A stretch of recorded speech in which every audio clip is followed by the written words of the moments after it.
Hello and welcome back to my channel. As always, my name is Anna, and today we are actually going to be taking a look at two very similar cases. Now, depending on how long the video is, we may have to do one case per person, but we are going to be comparing the similarities and differences between the two to see who is actually the most horrible person, or if they tie up. We are going to be discussing the cases of Scott Peterson and Chris Watts. Who is worse? Before I continue and we dive into the cases, I do want to let you know this is not going to be an extreme deep dive into the cases. It will simply be a similarity versus differences between the two. So I hope you enjoy, and let's get started. Scott Peterson and Chris Watts are two known accused murderers, and two names that will go down in true crime history. Their trial phases may have gone differently, but their crimes are the same. Scott Peterson was 30 at the time of his alleged murders. He lived in Modesto, California, and he was accused of killing his wife and unborn son, Connor. His wife, Laci, was 27 years old and 33 weeks pregnant, so about 8 months pregnant, when she went missing on December 24th, 2002. A secret Scott was hiding from Laci was the fact that he had been having an affair with a young woman named Amber Fry from November of 2002. They had met through a mutual friend.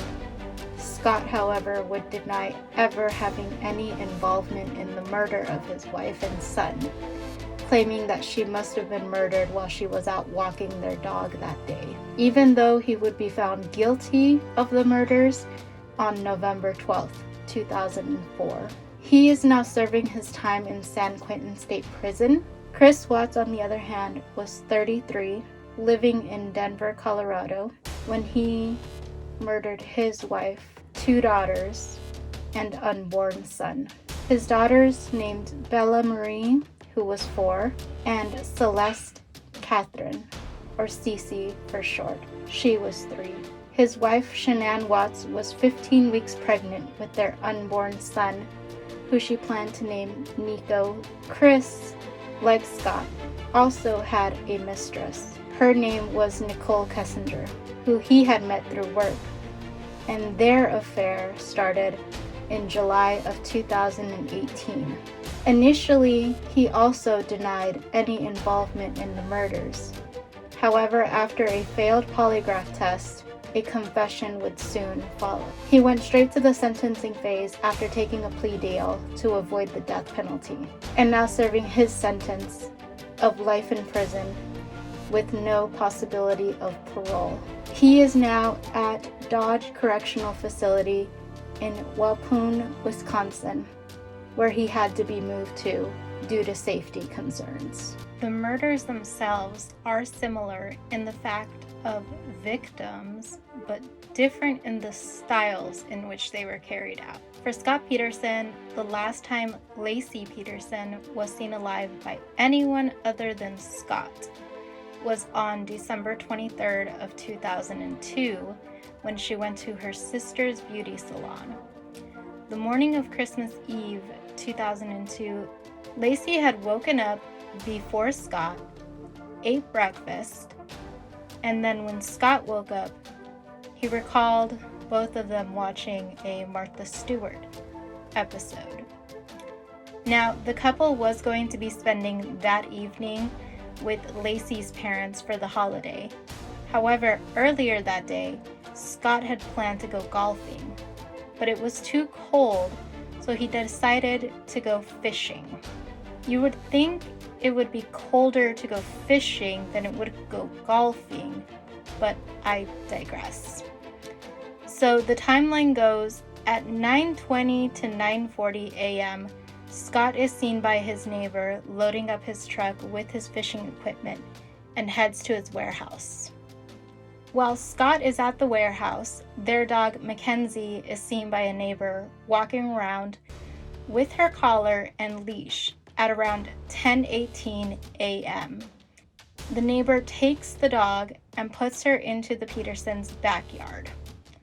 Scott is logged into his computer at the warehouse between 10:30 and 10:56 a.m. From there, Scott says he loads the boat and heads to the Berkeley Marina, which would be a drive of about an hour and a half. A Berkeley Marina parking receipt confirms that Scott was at the Berkeley Marina at 12:54 p.m.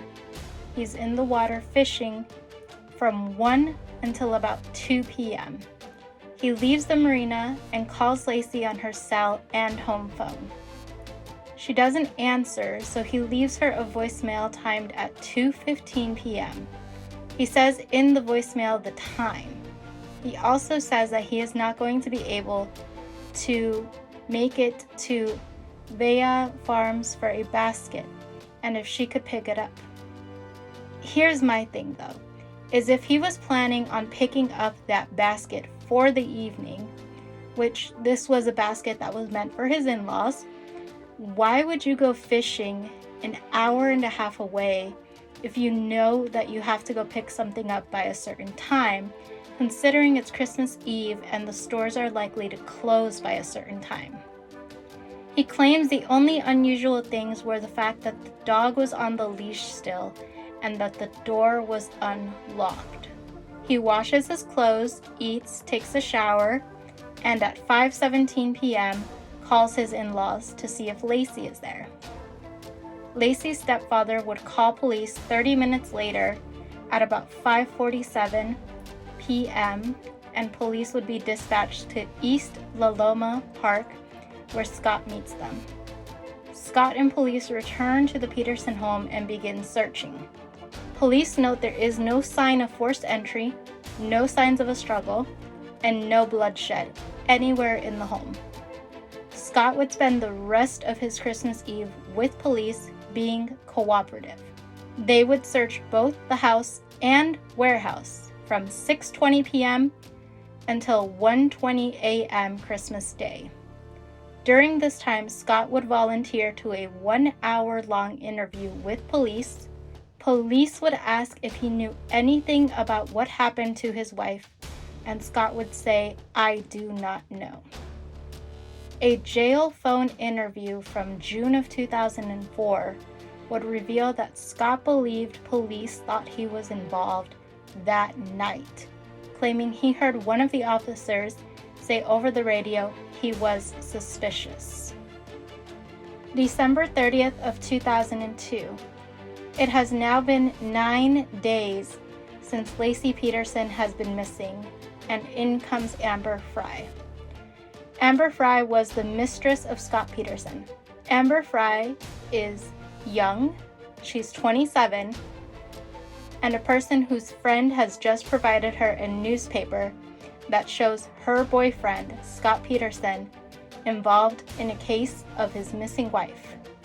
She sits down with police on December 30th of 2002 to give her side.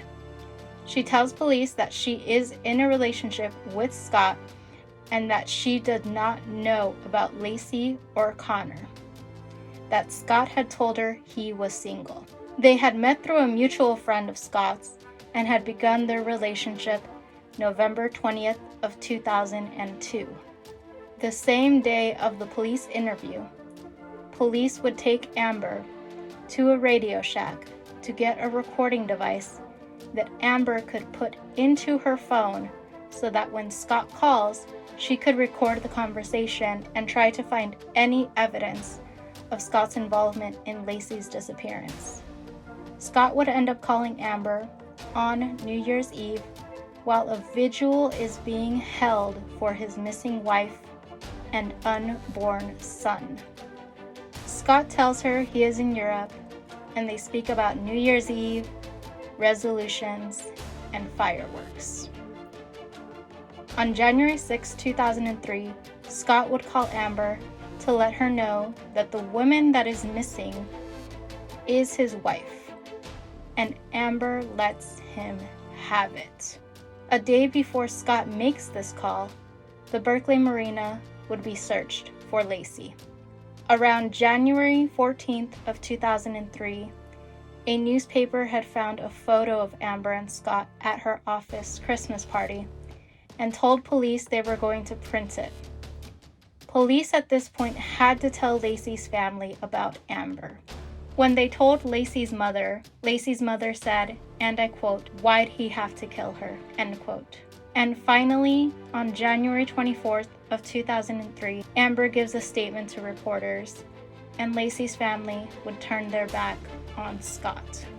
In the case of Scott Peterson, he has maintained innocence to this day, even after his conviction. See, after Amber Frey came out, he made a statement to the media. I feel he was more forced to than willing. While conducting these statements, lots of reporters started making analysis of his body language and fidgeting eyes, and some even caught him in a lie. When he was asked if he told police about Amber, he said he did. Recorded police interviews said different. 4 months after Scott's affair was brought to light, remains were found.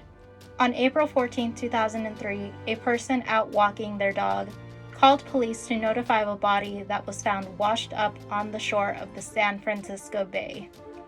About 12 to 18 hours earlier, remains of a baby had been found. Though police did not know if this was Laci, they did know it was a female body. 4 days later, on April 18th of 2003, Scott would be arrested in San Diego. The bodies would be identified as Laci and Connor later that same day. When Scott was arrested, he was arrested with $10,000 in cash, an ID that was not his but his brother's, and 4 cell phones. The most talked about part, however, was the fact that Scott Peterson was arrested near the border to Mexico. He had dyed his hair and his beard, both blonde. Scott would give interviews in 2017 stating that the reason that he changed his looks was because of fear. He would say that he ran because he did not know if it was police following him. He thought it was paparazzi that was trying to follow him and get photos of him. The cash tried to be explained away as the fact that his mother had withdrawn the cash from their joint account as opposed to her own, and to avoid any holds being placed, gave him cash instead. April 21st, 2003, at his arraignment, he is charged with 2 felony counts of murder and special circumstances. Scott would plead not guilty to all charges. Trial date would be set for June 1st of 2004.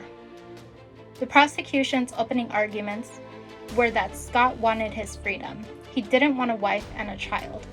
So their theory was that Laci was killed on the night of the 23rd. He took her body to the marina, dumped her with cement anchors that he had made so that she wouldn't float up to the surface. The defense's opening arguments would be that Scott was innocent because there was no forensic evidence tying him to the murder. A mistake that was made in the opening arguments for the prosecution was a Martha Stewart episode where she talked about lemon meringue. In Scott's initial interview with police, he had mentioned that was what he and Laci watched that morning. Prosecutors would say that this was a lie, while the defense would show the actual episode Scott spoke about to the jury to show that he was not lying. Throughout the whole case, it seemed everything the prosecution stated was always shot down by the defense. Every witness helped the defense in some way. That was until the recordings of calls between Scott and Amber were shown as evidence, and Amber's testimony. 5 months later, on November 3rd, 2004, the jury would begin deliberation, and on November 12th of 2004, after 3 jurors had to be removed from the trial, 1 during the trial, the other 2 during deliberation, The jury found Scott Peterson guilty of the charges of first-degree murder for the death of Laci Peterson and second-degree murder for the death of Connor Peterson. About a month later, on December 13th of 2004, he is sentenced to death. So next week, we will be getting into the case of Chris Watts.